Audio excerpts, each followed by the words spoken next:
Welcome back, baby. Volume 104 coming at you Sunday, April 6th. We have a lot to get into. I'ma wait. I want you to talk for a little bit because once I start talking, you gonna be rolling. Yeah, it's gonna be. Yeah, the train's leaving the station. Yeah, so I heard you. I want you to say stuff. For sure. We're back in studio. Woo-woo. Me, Ian, Lara, DJ APM. Hello, Carmen. Ban Diego's in the building. Carmen. And we got a new sound guy. Unfortunately, Johan went to follow his dreams of running a taco truck in Phoenix. Trucks, yeah. And he's doing good. He's doing great. Good. I spoke to him earlier today. He said the tacos are moving. Salsa Verde.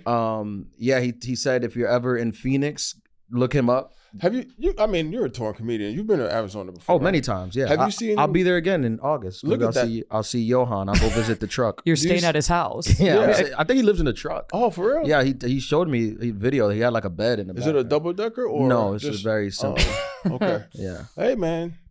He's still part of the podcast, by the way. He still does. He won't be in studio no more. Or maybe we'll have him call in sometimes. I think we should film his reaction. Yeah, we should. And we should film his reaction editing this. We'll just have him be in the video and we'll be in studio. But fear not, we got Amir doing the sound. Say what up to the people, Amir. What's up, people? Hey, Boogie. Amir is black.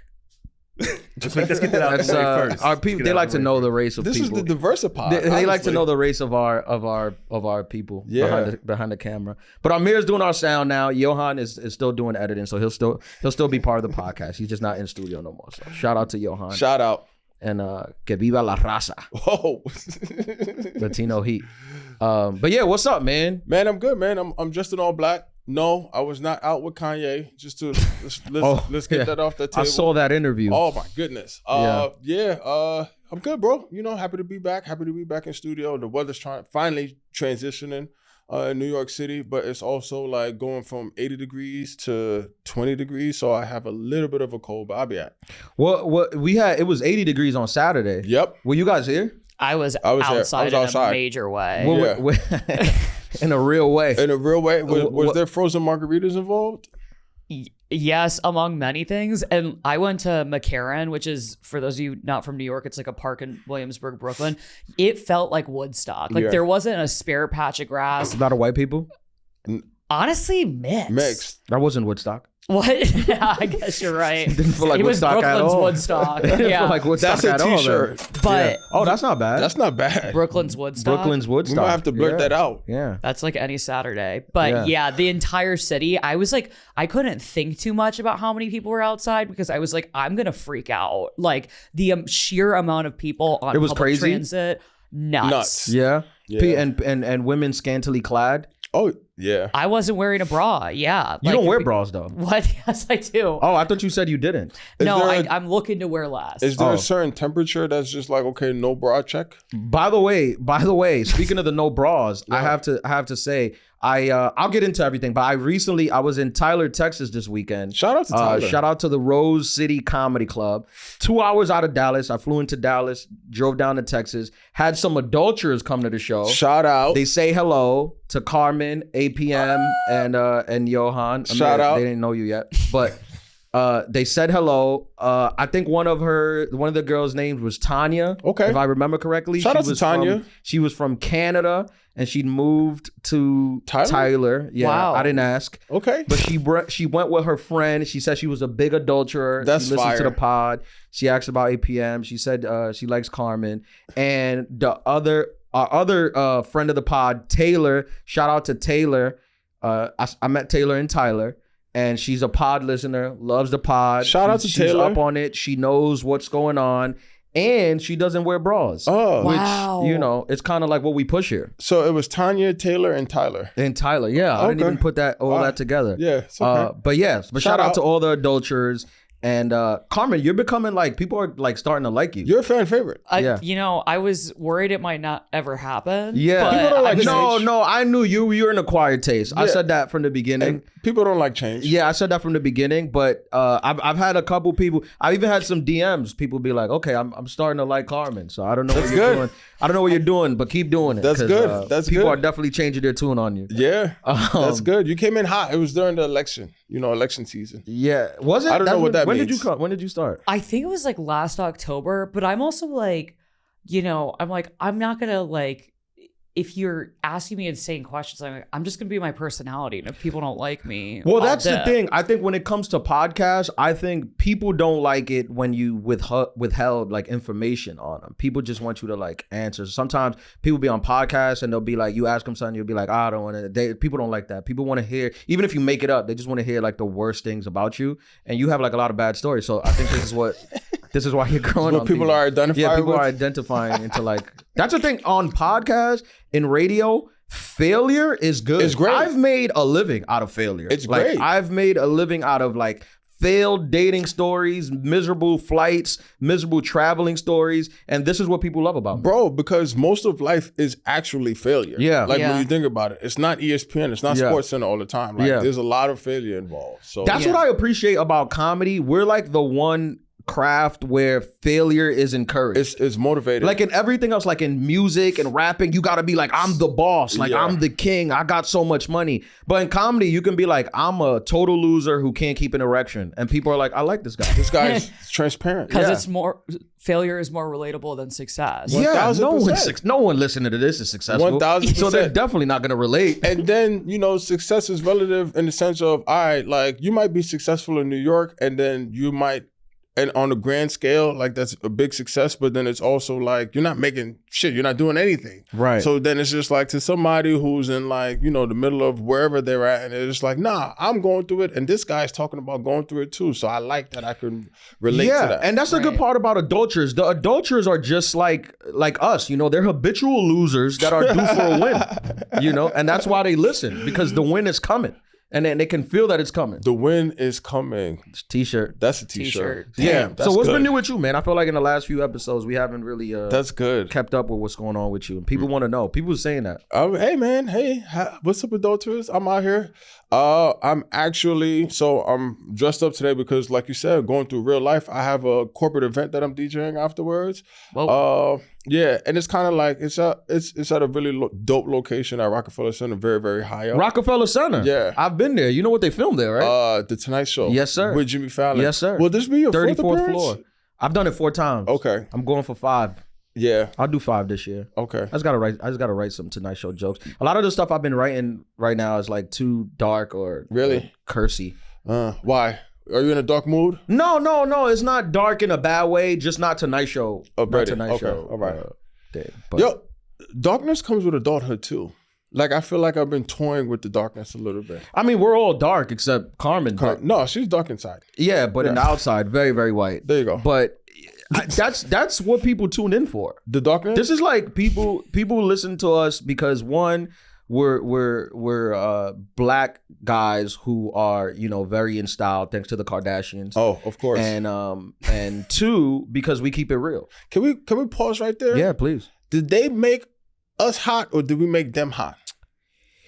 Well, I mean, if we're being is that fair, paradoxical? when you say hot, we have to really talk about what we mean. Hot. Because I remember when the Kardashians first came out, when Kim was hot in like 2006, 2007. Yeah, she was dating black men, of course, and that in tune made it cool for all the white girls in my high school to date black men. Once Kim had a Reggie Bush, everybody wanted a black football player. Boom, which wasn't me, but it was nice to see all the other guys who were cool and athletic get the white girls. That and also. I feel like for a long time, this might be a little controversial. So if you want to put a controversial warning or like some kind of tag, but I feel like, if we're going to put the elephant out in the room, black guys made like white girls with ass popular. You know what I'm saying? Like, I feel like that started a whole trend. And now it's like, it's not just a particular kind of white girl that gets the black guys. It's the white girls with ass.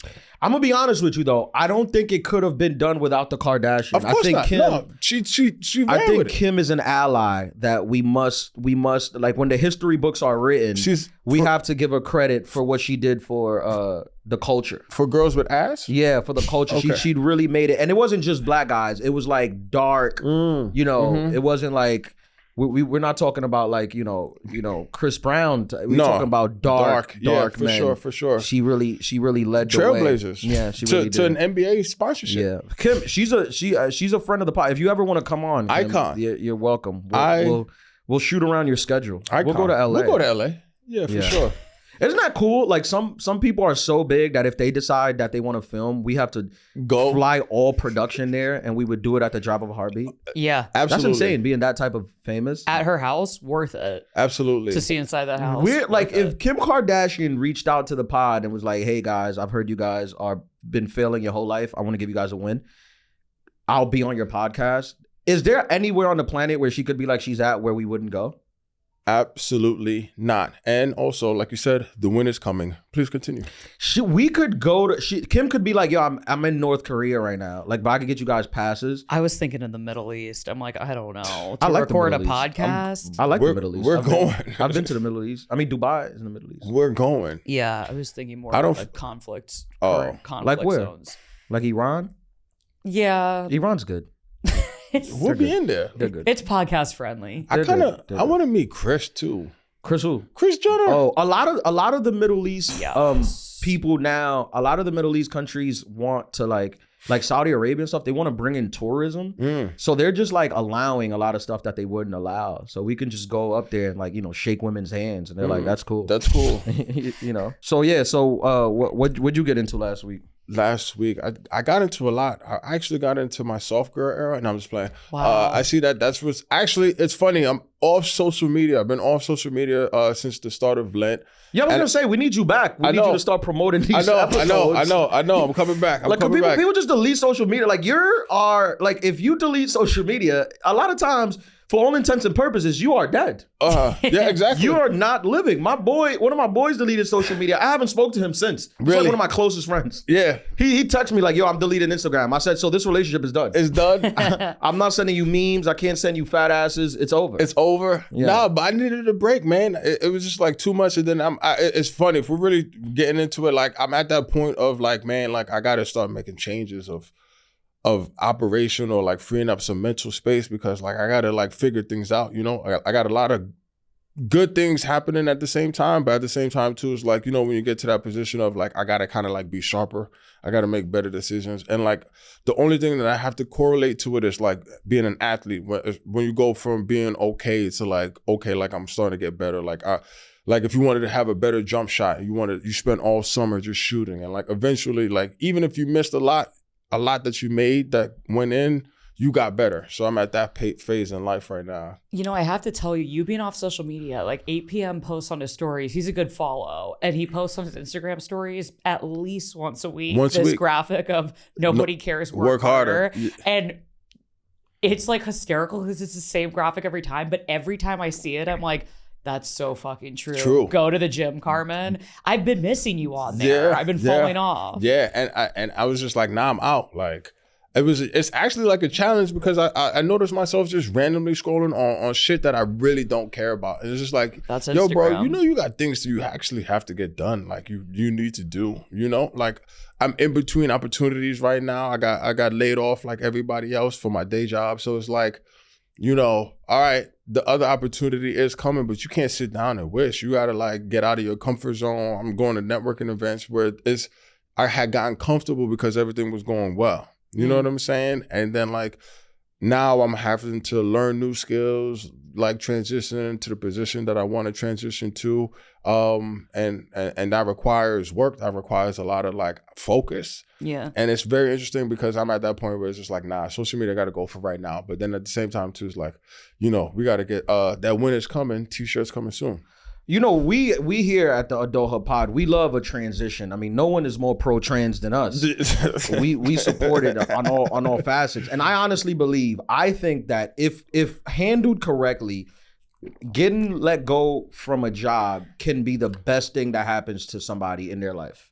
If you do the right things and use it as a motivation and a catalyst to push yourself to be in the place that where you really, really want to be. Yeah. I feel like when you get let go of your job, that's like the time where you got to be like, okay, well, I'm unemployed now. I got nothing. Like, what do I really want to do? And you have the opportunity to do it. Now, granted, I know some people, you know, they get laid off. They have a family to support. And that's a different conversation. I'm not really speaking to those people, but the people who are like, okay, I'm at this crossroads now where like, maybe I don't have a ton of responsibilities. I don't have like a family and stuff, but I have opportunity and I have a little money saved where now I can do the things I really want to do.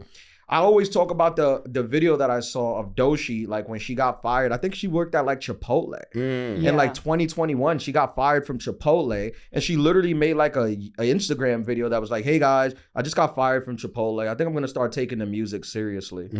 And fast forward 2 years later, she's like best rap album at the Grammys, and is the hottest rapper out right now. Yeah, you know, killing it for the women. So if taking the opportunity and seizing it, I think losing your job or being let go it's the universe way of telling you that you could be doing better. Yeah, you could be doing better than this. You got it. You have to seize it, and like you also have to like. The way I'm approaching it is like approaching it like an athlete of like, all right, like I'm at the point where I know certain decisions are gonna lead to something positive, something negative, and aspects of something as simple as like going to the gym regularly, right? Like now I realize that like for like success to come, you have to be sound both mentally and physically. And it's not even for like no self-aggrandizing or like I'm not trying to get healthy to post shirtless selfies on Instagram. Maybe I am, right? That might be a motivation. That's just in the back of my head. I don't think anyone gets healthy to do that. But I think that's just what comes. It comes. Yeah. Right. But like I have to be in shape to like deal with the mental strain of like I realized that I'm an introvert. Like, I'm actually very introverted. Don't let the podcast fool you. So, like, talking to people and having to say the same thing over and over again is just like, okay, this is draining. But if we're being honest, like, you're not an introvert.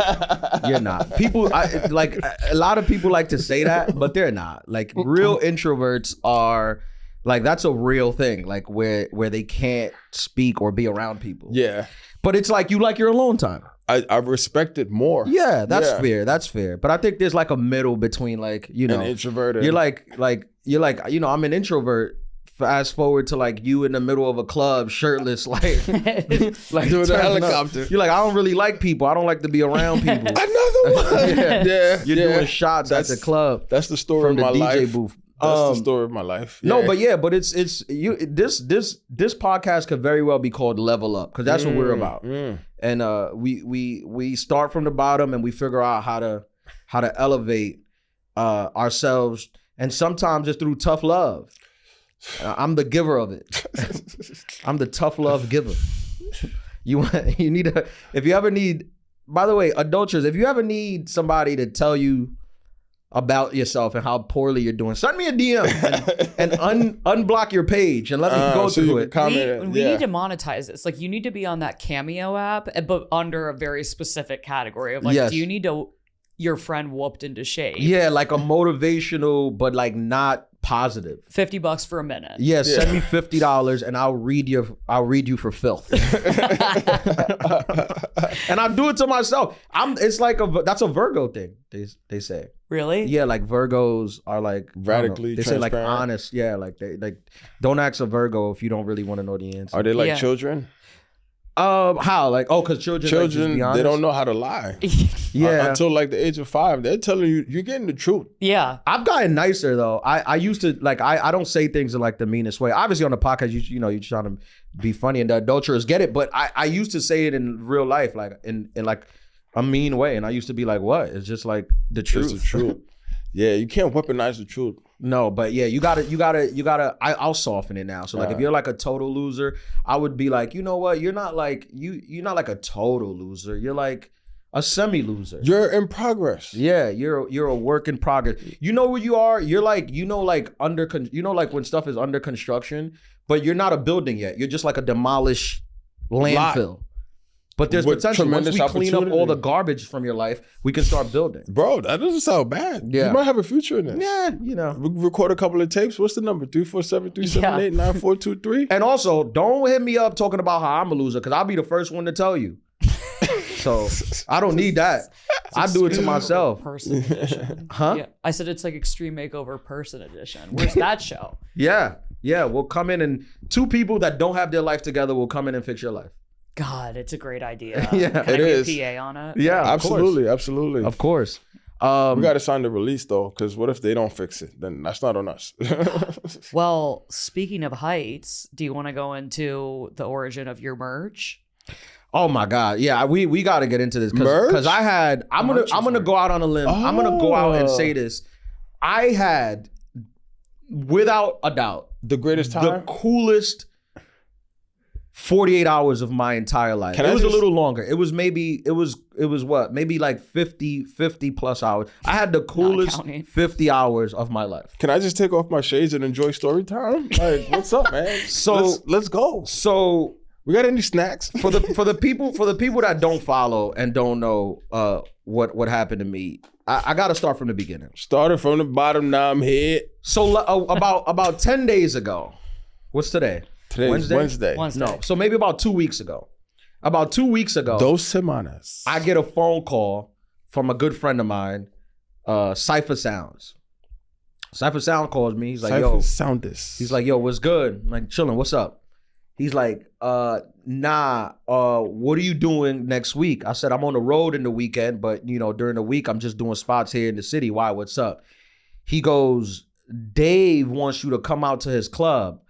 And I go, who the fuck is Dave? And he was like, Dave Chapelle. I said, oh, that Dave. Because I'm not, you say Dave, I'm not in that world where that's the only Dave. I'm thinking you talking about Dave, the door guy, at the stand. And he's like, no, Chapelle. I said, he wants me to go to his club. He said, yeah, he's putting on, his club is finally opening in Yellow Springs, Ohio. And he's doing opening week. And he asked for a couple of New York killers to be brought up to rock out at his club. And your name was mentioned to him. And he wants you to come out. I said, when you say he wants me to come out, what are we talking financially? Like, am I paying for this coming out, or am I being, summoned? Yeah, am I being sent for? Mm-hmm.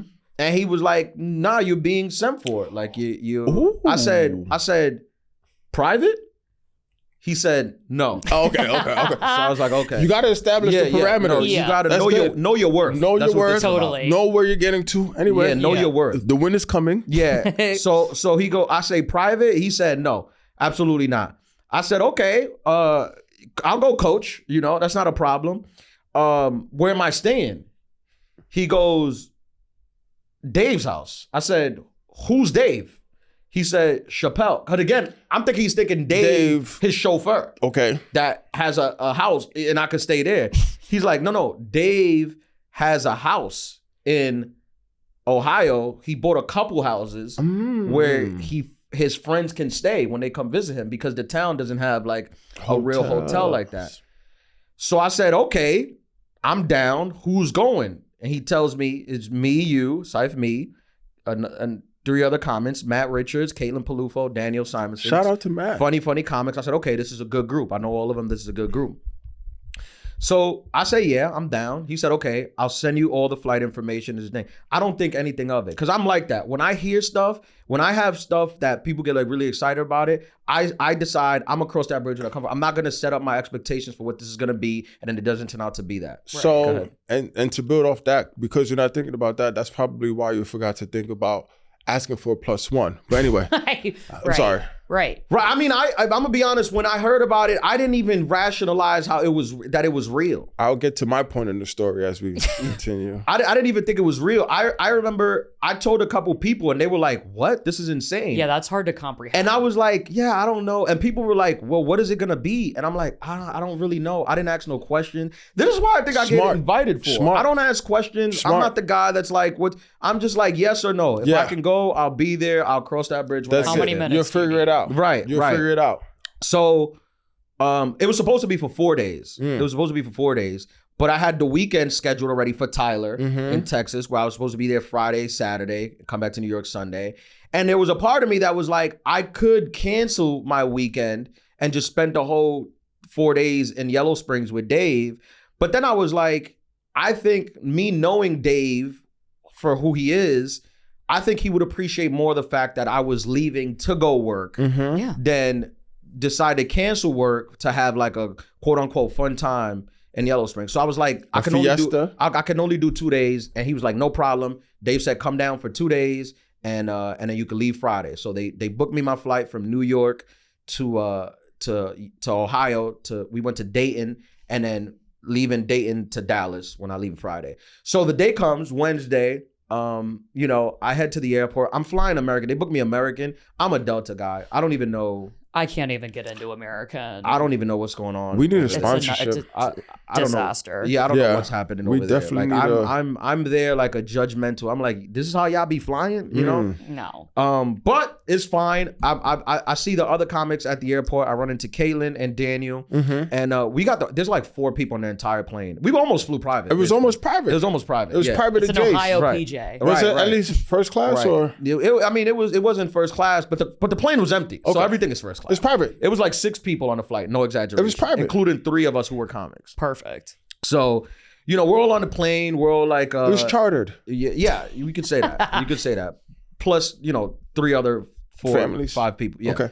We're all on the plane. Like, we don't know what this is gonna be. This is our first time. I had met Dave several times before, but never in like a real intimate setting. It was always like in a big group. We hung out in Abu Dhabi when I went out there for the Abu Dhabi Comedy Festival. And I see him at the Comedy Cellar all the time. I see him at the stand. I had opened for him a couple times at the stand. So, we had that. So it wasn't like my first time being around or meeting him. But I didn't know what it was. I didn't know what we were getting into. And we get there. He has, there's a driver waiting for us at the top shelf, driver, brand new Suburban waiting for us at the airport. We get in the car, we're talking to the driver, and we're like, we don't know where we're headed. We're like driving through farms. We don't know nothing. Yeah. It's the woods. And he's like, you guys are going to love it. This is like, we do this all the time. I'm always picking up celebrities who are flying in and going to Dave's compound. And we're like, okay. We show up to the place. It's a old timey bed and breakfast in the middle of town. Nice, quaint place. Like this is like it has like 8 to 10 rooms. It's a house that has like 8 to 10 rooms, all with bathrooms. It's great. It's nice. It's not fancy, but very old fashioned and cool. Very, very cool. We love a B&B. Yeah. It's very cool. So we're sitting there. Me and Daniel goes up. He's unpacking. We're sitting there in the living room, me and Caitlin, we're just catching up. I knew Caitlin from the time she started comedy, so we're old friends. So we're catching up, about what's going on with our lives, like dating world, whatever. We're just sitting in the living room talking. She's like, "Oh, what are you about to do?" I was like, "I think I'm gonna take a nap. Get ready for whatever tonight may bring." And she's like, "Yeah, that's a real adulthood point. You got a nap, right?" And she's like, "Yeah, I think I'm gonna go get a coffee. I googled there's like a cute coffee shop a couple blocks away. I think I'm gonna go." We're like, "Okay, cool." We start talking for a little bit. We hear like, cause the door had a code. We hear like a door code. Beep beep beep beep beep beep beep. We're like, "Oh, somebody's at the door." The door opens. Dave walks in. What? Dave, the chauffeur? No, the Chapelle. Okay. Dave Chapelle walks in. We're sitting in the living room. Dave walks in. He just walks in. He's like, "Hey guys, what's going on? Like, so glad you could make it." And we're like, we're being cool. We're like, I had to move some things around, but we're here. We made it work. He's like, "You guys don't understand. Like, I appreciate this so much that you guys will come out here. Thank you so much. Like, I'm gonna make sure you guys are gonna have a great time. It's gonna be cool." And we're like, "Yeah, no, Dave, whatever, it's whatever. We're being cool, We're like, whatever you want." Then he goes, "I got some errands I need to run. Do you guys want to come run them with me?" What? And in my head, I'm like, "Nah, I got a nap." But then I'm like, what are you kidding me? Sleep is for the dead. Yeah, it's no sleep this whole weekend. I'm like, "Yeah, let me go put on a shirt." I'm shirtless. I'm like, "Yeah, Dave, let me go put on a shirt and let me tell Daniel," because the other comic is not there. So I go put on a shirt. I was like, "Daniel, Dave downstairs, and he wants us to go like run errands with him." And he's like, "All right." So he walks down. Caitlin is like, "Forget the coffee. We're gonna go run errands." We walk down, and I'm slow because I gotta watch what I can say and what I can say. Not that nothing was crazy, but just I don't want to give his personal stuff away because he allowed us into his personal world. That's what I was gonna ask. Did he say it like that or politely, or did he say it like, "It's Dave Chapelle, nigga"? You know, like did he say it like this? No, he was. I mean, the most polite, sweetest dude. This is a skit. Do you want to run errands with Dave Chapelle? Hitting Target with Dave Chapelle. Okay. Yo, what up, adulterers? I'm sorry to interrupt the episode, but your boy is back on tour and I'm adding dates as we speak. So make sure you check out ianlaralive.com for more of my road dates. But if you want to see me live this weekend, the 10th through the 12th, I'm at Helium Comedy Club in Indianapolis, Indiana. The following week, April 18th and 19th, I am at... Where am I? Oh, I'm at the Comedy Port in Baltimore, Maryland. Make sure you guys get your tickets, 18th and 19th. I got Dallas Comedy Club coming up next month. I got Laugh Boston. A lot of people were asking me to come to Boston. I'm coming to Boston on May 10th. I'll be at the Rogue Island Comedy Festival, May 22nd to the 21st, and Dallas to 24th, and Dallas Comedy Club, May 30th to the 31st. Get your tickets, ianlaralive.com. Come see me on the road because the new hour is cooking. First of all, when we leave the house, he's like, I apologize. Like we're walking out the house, he's like, I apologize, my car's a little janky. We walk out and let's just say the car was not janky. Okay. I made a joke. I'm like, oh, this brand new spaceship, whatever it is janky. And he's like, nah, I just got some stuff in the back. He had a newspaper in the back. He threw it to the thing. That's it. We get in the car. We don't know where we going. Like we get in the car. We're talking. It's us three, Dave and his partner. We're talking. He's giving us, the rundown. He's like, thank you guys for coming. Like we're opening the club now. I'm so glad you guys can make it up. The shows tonight are sold out. It's going to be great. We're going to have a good time. You guys are going to kill it. And he's like, I just need to do a couple things real quick. He drives us to this place. Again, I don't want to give up too much of his personal stuff. This place in the middle of whatever. It's in the middle of nothing really. And outside, it looks kind of like not anything. But then we walk in and it is the coolest man cave I have ever seen. Like on the outside, it looks like a barn. And in the inside is the coolest man cave that it's ever been. That's how you got to do it. OH. That's how you got to do it. We go in there and as soon, mind you, right now it's 2:30 in the afternoon. When we go in there, Dave immediately goes behind the bar. What do you guys have to drink? He's like, I'm gonna get you guys drunk before 5 p.m. So, and I have been off alcohol. I have been off alcohol for a little while, but it's Dave Chapelle. But I was drinking. I was like not drinking. I was more like just drinking wine and staying off the hard liquor. But I'm like, I'm in OH, baby. I'm like, let's pour it up. Yeah. We start drinking. Dave starts such a wise person, just starts dropping gems. He's a philosopher. On comedy and the business and entertainment and just affirming that, the stuff that we're doing, how you got to stay focused and stay strong and stay true to the game and all this stuff. And it's just... like we're just in awe. Like every once in a while, like as the comics, we look at each other like we can't believe this is happening. A master class. Yeah, we can't believe we're getting like this one-on-one. Wow. Like that's crazy. Like, it feels fake. That's crazy.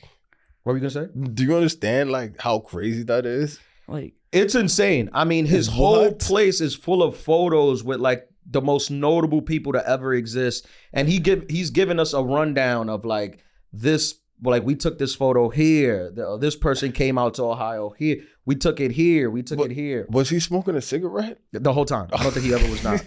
I don't think he ever. I mean, my whole clothes. Like Dave, I have a crazy Dave Chapelle story, but like that's crazy. And I mean, obviously, I just respected Dave as like a person and a comic from the little that I've got to know of him. But the more you get to know of him, the more you realize that he's just not. Like he's just like a different. He's a great person. Man. He's just like a different person. Like his sageness and like experience. Wow. I mean, he's been doing comedy over 35 years. Since I think so. He's longer than my life. Yeah. So the amount of stuff that he knows and the amount of people that he knows, and I mean, it was just gem after gem. And I'll try to like mention some of them, but some of them are more like personal, which I don't want to give, but. One of them I remember because we're in the thing and he's asking him like one of the we were asking him like all these pictures were like some of the most notable people, like some of the most famous people to ever exist. Like he has portraits of not portraits, just photos of him and them, and a lot of them came to Ohio. And we were like, one comic asked, she was like, Dave, do you still get starstruck from seeing these people? And his answer kind of shocked me. He was like, yeah. He was like, even after 40 years in this business, I still get starstruck. He's like, I'm still shocked by these things. He was like, even with you guys. And we was like, what do you mean? He was like, even with you guys, like, it's a starstruck. Like, I want you guys to like me. I want you guys to have a good time. Like, I still care about that stuff. Which I'm like, so many people have made it try to normalize the idea of like not caring and not like, like not caring about anything and thinking you're the coolest. And here we are with like literally the coolest person and one of the richest people to ever do this art form that we decided to do. And he's telling us like, nah, like I still care about it. It still bothers me. And I'm still concerned and I still want people to like me. Wow. I think a lot of people, have abandoned that. And we've normalized the idea of being cool. Like, well, nobody likes me. I'm just an asshole and that's cool. That's just what it is. I'm just a dick that people hate. But hearing somebody from such a high place be like, no, I still care. Even from you guys, I still care. I want you guys to like me. Like, I still want to be like a good person. That was like a deep one. Then his nurse comes by. He has a private nurse who with the IV drip. With the IV drips. He's like, you guys dripping? And I was like, you think I'm not when I am? You gotta drip. Tie me up. So she comes through, just gives me the works. And he's like, yeah, you guys could drink the whole time. Don't worry, because we gonna get IVs and you just gonna bounce back. Yo. So we're drinking. I don't know if you ever drank with impunity. No. That's a t-shirt. I mean, that's definitely a t-shirt. This guy drinking with impunity. He's 2 for 2. With a little IV drip. Sell it in Fort Lauderdale on spring break. Yeah. You're 2 for 2 No, right that's like you'll sell out. You'll sell out. Please nobody steal our ideas. Because these are like money-making ideas that we just broadcast to tens of people.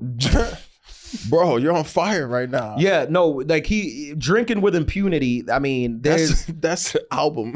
there's nothing like it when you can drink with the freedom of like no hangover. I got a drip coming. Bro, what? That should be our comedy special. And there's something about being in the middle of nowhere. And your only real job is to report that night. I'm like, you don't have to wake up and take a bunch of meetings. Like you're in a fake universe for 2 days. I mean, for sure. I feel like there's so much things to talk about. First of all, what Dave has done to the town of Yellow Springs, Ohio. It is like, as a big city guy, I feel that that is the epitome of making it. He is, and I don't mean this in an arrogant way, but he is like the sun over there, where the whole ecosystem of that town revolves around what he does. Wow. And he only wants to do good for it. He's turned it into like, it's just the middle of nowhere, 3,000 people, and he's the king. Like he walks through that town, no security, by himself. Everybody sees him. They're like, hey Dave. Well, I saw the farm. It's looking good. And it's just, it's a sight to see. He walks in over there how he could never walk in New York. It's Chappelleville. Yeah, like I've seen him in New York. He needs full security detail when he walks in New York.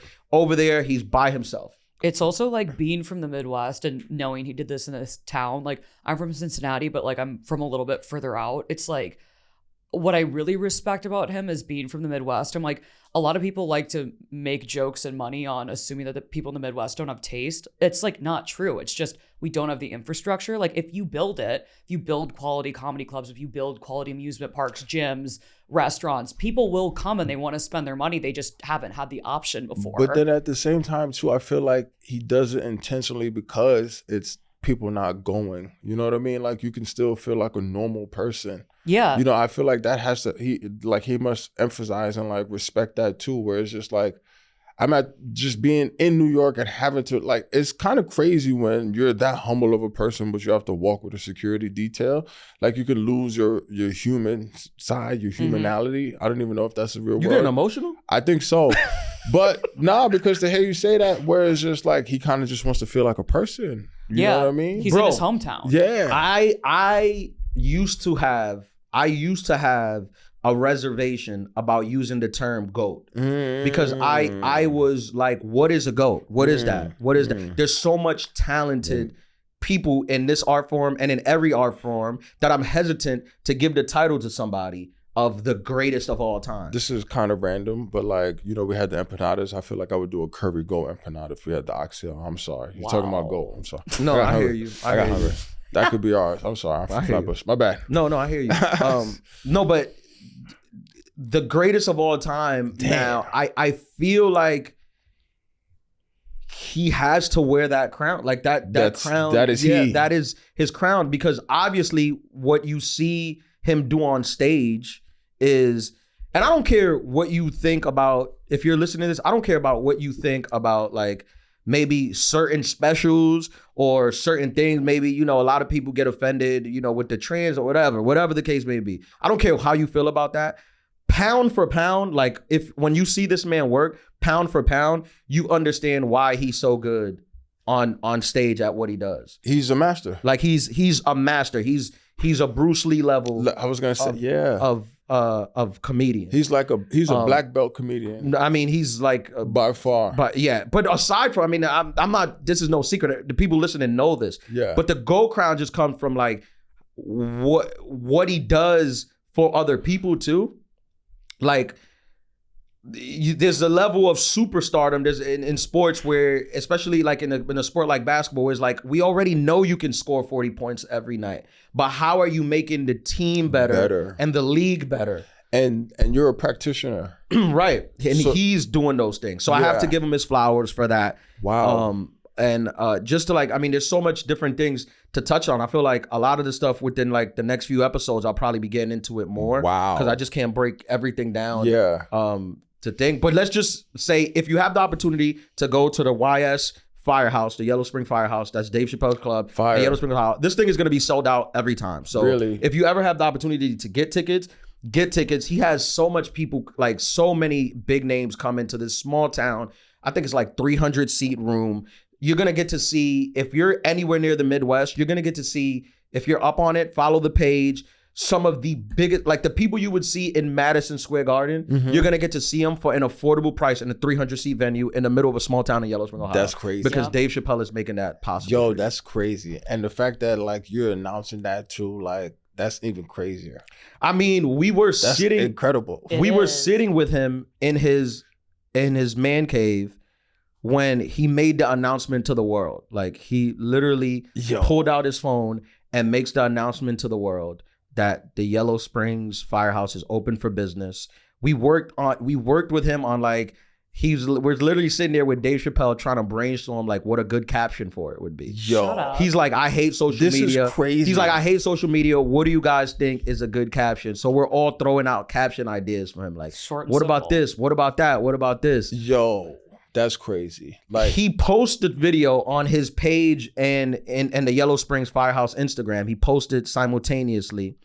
Then we sit there and watch his phone blow up from some of the biggest people calling him, FaceTiming him. Yo, congratulations. Whatever you need. When can we come out there? And I don't want to get too personal on who the people were, but the biggest people on the planet are calling him, FaceTiming him. And he's sitting there like, thank you. I'm with Ian and Caitlin. And they're like, who are these idiots? You know? And we're like, hey, you know, and then you're like, yeah, whatever, put Dave on. And then and we're looking at each other with an IV in our arm, like it is insane that one day we decided to go to an open mic for stand-up comedy. We decided to pay $5 to perform stand-up comedy. And this is where the universe has brought us. Yo, this is crazy. I don't know if you understand. Like, I mean, clearly you understand because you were there, but like, I think this talking about it is the first time where I'm really getting grounded in it. Like, this is crazy. This is like, has the potential of being one of those moments that like nudged comedy in a totally different direction. 100%. You know what I'm saying? 100%. Like, the motivation that we left Ohio with to artistic motivation. Yeah. Not financial, because it was not a thing about financial. It was like, it felt like an artistic retreat with one of the greatest people to do it of all time. Bro. We got that opportunity. That's insane. There's only like, like the 99.9% of people who choose to do this art form would never get to have that opportunity. That when did Dave started him when he was like 19, 14, 14, right? And he's what? He's in his 50s? He's 51. Like, if you think about it from, like you said, from a sports perspective, like LeBron has been doing it since he was 18. He came into the league at 18 and he's 40 now, right? So now imagine 4 years, Dave started professionally before and he's been doing it till he's 52. He's been doing it 15 years longer than LeBron's been in the league. I can't even imagine the level of like Mr. Miyagi he was dropping, even by just being regular, not even being intentional about dropping it. You know what I'm saying? Because he's a master. He's dropped so much. There was several times, and this is this is the Dave Chapelle glazing episode. This is what it is. You might have to blurt that out. Yeah, this is the glaze episode. Nah, that's what the young people. That's what they call it when you give credit to people. Yo, give her flowers, bro. It's Johan, Dave. please blurt out all the curses. Please. He dropped so much gems that there was times, this happened like 3-4 times throughout the days that I was there, where he said stuff and I was like, what'd you say? And he was like, I forgot. And I was like, no, this part. And he was like, oh, I said this, that, and that. I was like, yeah, like that is sage advice. That is like Mr. Miyagi level advice. Do we have time for one more? Like, is there one that you can give without giving away anything, but like, or at least your perspective on the lesson? Like another. Yeah, I'll give you a big one because this one stuck with me. And Dave was telling me this the whole time I was there. So he kept reiterating because it stuck with me, and I made it known that it had stuck with me. So he kept repeating it to me like in a joking way. Yeah. And this has to do really with comedy, but it really can apply to whatever you do, to whatever facet you do. And it has to the thing with the nobody cares work hard is similar to that. He was talking about when he was like young and his dad passed away and he was trying to like, get his career off the ground. And he had, like many artists have, he had his holdups about, the business and how it wasn't, producing for him how he thought it should produce, and his complaint about people blowing up faster than he felt that he should blow up, and people doing bits that he, was doing better, whatever. And he told me that he was telling his dad, he was complaining to his dad about it, and he was pouring out, his reservations about the business and about comedy and about the art form. And his dad was like, if you're mad about where your career is and you're mad about people, doing the same material or taking your stuff, all you have to do is write faster, like write more bits. And I was like, that is such a simple level of advice, but I don't know why when he told me that, it hit me like something rang off in my head where I was like, yeah, write faster. Like you can write, obviously, because you're writing and your work has gotten you to this position. So if you feel that it's not coming fast enough, do the thing that got you to this position faster. That's simple. That's so genius. Genius. And when it comes to podcasts, because like at the end of the day, every single podcast is generally talking about what's in the news. I'm like, put yours out first. Have your take first. Genius. Get to it first. I literally, and this was late in the, like he dropped this one on us like later in the night after we were like all drinking and we had been drinking the whole day and we were like hanging out and after of like the show.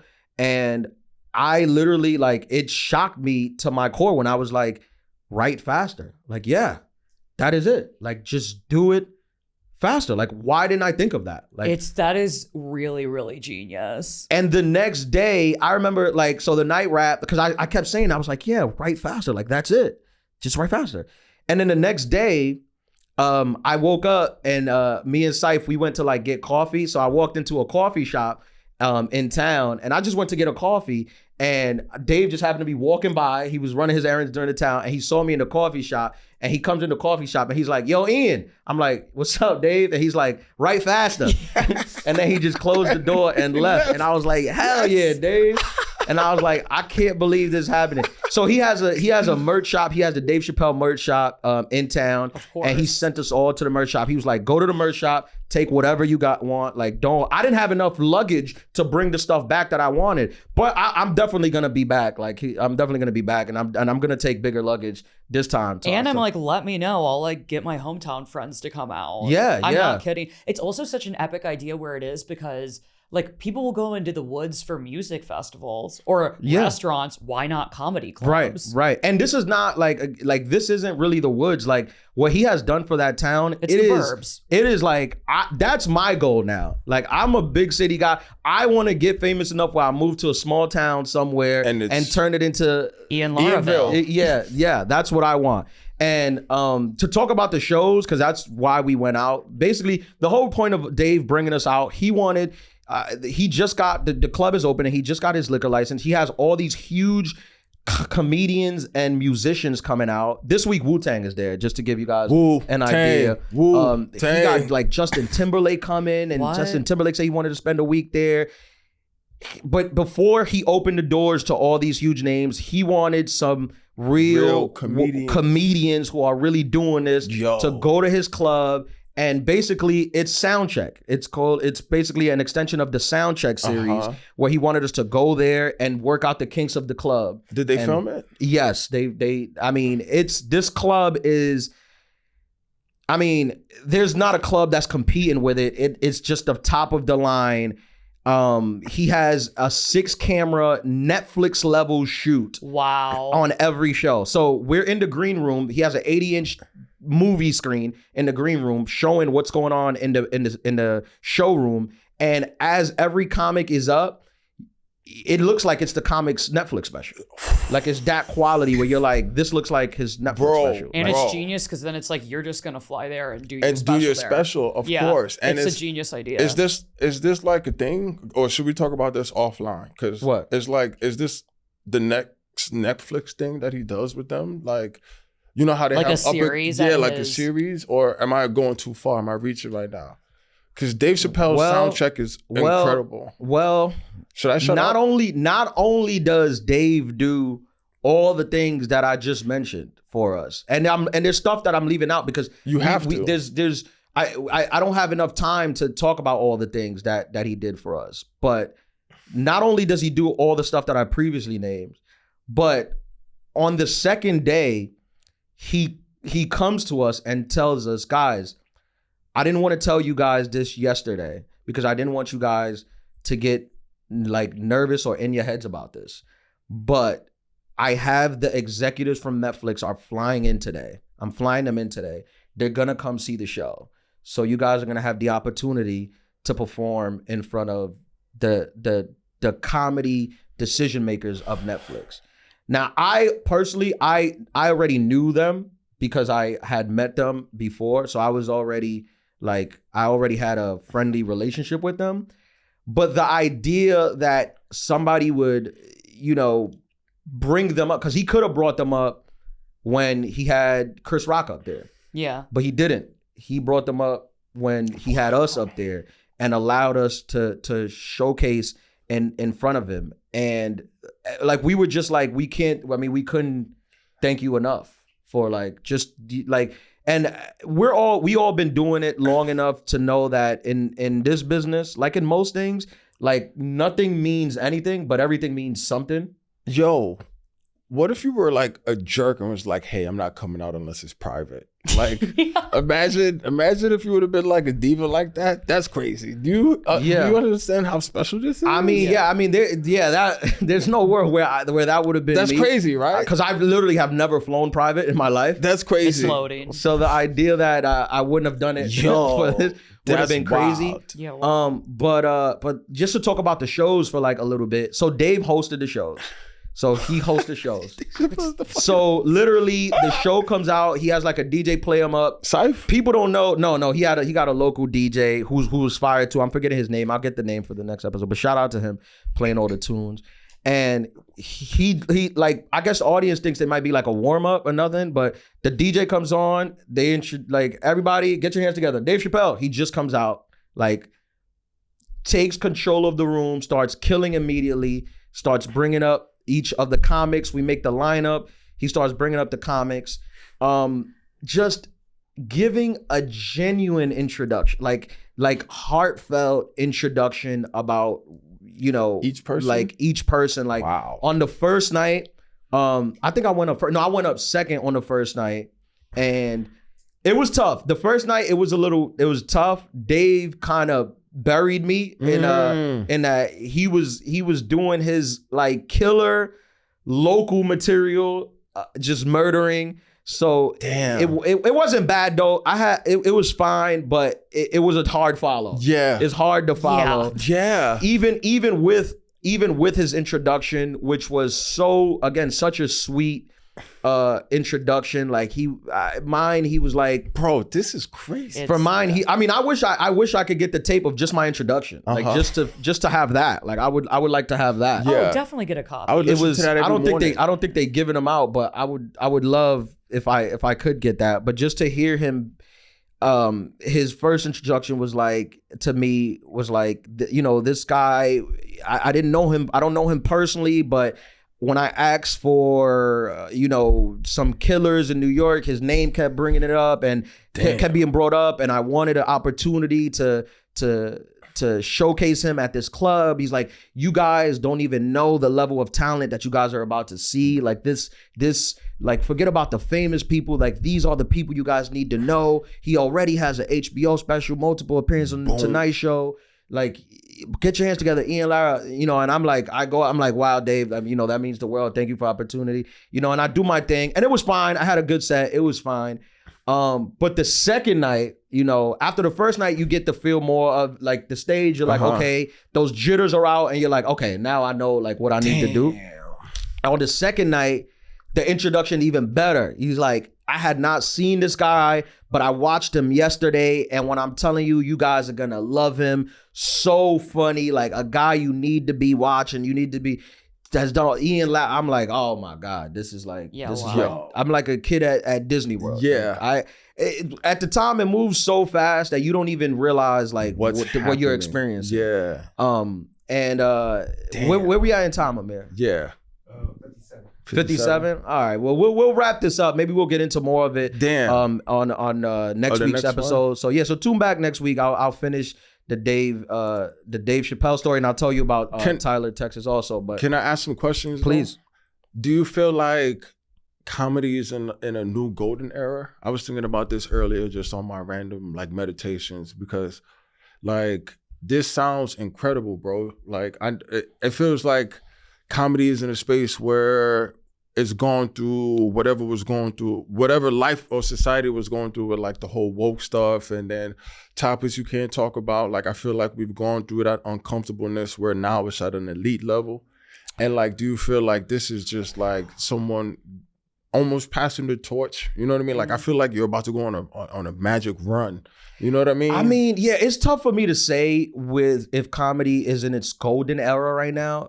In a new golden era. I think that's better said in hindsight. I think when you're going through it, a lot of times, I don't know if it is. I think there's some great people who are doing great work, and who still take this artistry, this art form serious, and those people are not necessarily the people that you hear about and you know about the most, who have the most popular podcasts. Not to say that the people who aren't also those people, but there's also a group of people who aren't at that level, who are doing great work in comedy and who are next up, like who you will be listening to. It might take a little longer, but they're coming. Yeah, they're for sure coming. They're in it. Yeah, they're for sure coming. I think comedy's in an interesting place right now, because I think ticket wise, there is a golden era where you have more comedians doing arenas and theaters and selling out comedy clubs than ever. But at the same time, I think a lot of the people who are doing these things, not all of them, but some of them, they're not doing it necessarily because they're great comedians. A lot of them are doing it because they're great at podcasting. And a lot of them are great at, like, you know, crowd work clips. A lot of them are great at social media. But the actual art form, they might not have gotten to a level where someone who's doing it every day and in a tough environment like New York City. Right. Let's keep it 1,000. I know you travel a lot, but also like New York City, and you're in the clubs. You text Ian, yo, I got a spot tonight. I got a spot tonight. I got a spot tonight. And then you're on the road from Thursday to what? Sunday? Yeah. Like the repetitions that you're getting and like having done a special is like incredible. But now you're at this point where like you are actually like a practitioner of the art form. You know what I mean? There's some, I think that's an interesting question, because I think the golden age of comedy, I think you're going to see it, and I don't think it's going to come from the people who you now think it's coming from. Yeah.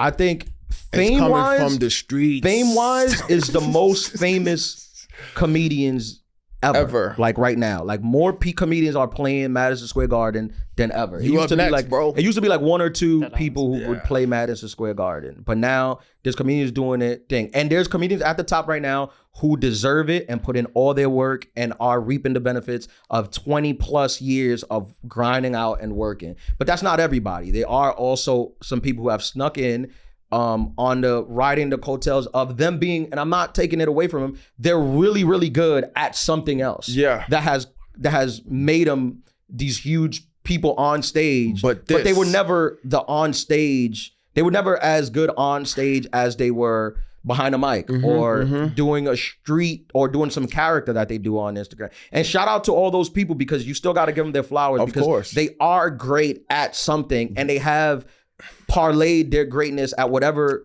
thing they do into being these massive ticket sellers. But there is like a sleeper level of comedians who haven't got the notoriety and the fame yet, who are coming and are working and are writing faster. That is fire. Writing faster. So write faster. Yeah. So I think comedically, look out for that. That's incredible. And I'll talk about more stuff on the other episode about what we did. Okay. But also it doesn't have to be in any type of art form. It could be just, we have a lot of people listening who have regular jobs, regular 9-to-5s. When I say regular, I just mean professional 9-to-5s. I'm not trying to diminish whatever anyone does, but motivation is lacking, can lack in anything you do, and whatever path you have. And hearing it from like somebody at the top of the mountain of like the importance of like staying grounded and believing in it and believing in the work that you do. Just really believing in that I'm doing my best at this, and one day people are going to realize it, and I'm going to stay patient, and I'm going to continue to do the work, and I'm going to continue to pay my dues until the time that I can move to a town and become the king.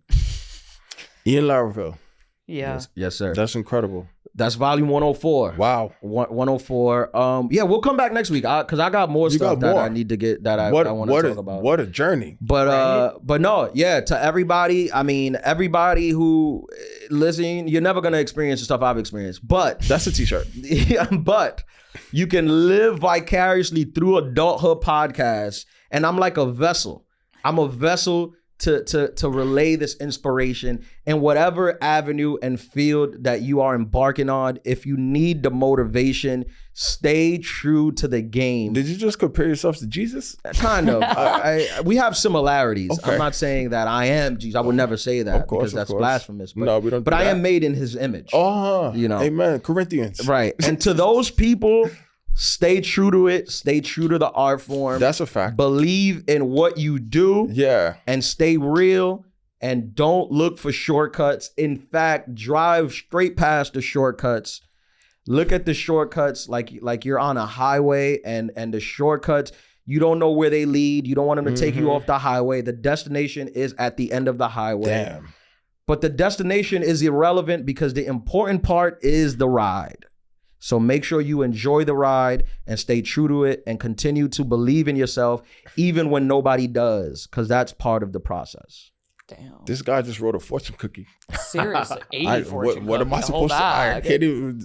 It's Adulthood podcast. Adulthood podcast, volume 104, Sunday, April 6th. We'll see you next week. I hope you listen to this podcast, play this again, episode, and I hope you're motivated, because I definitely am. Yeah, run this back and write notes. This was a good one. Peace. Later. Thank you for listening.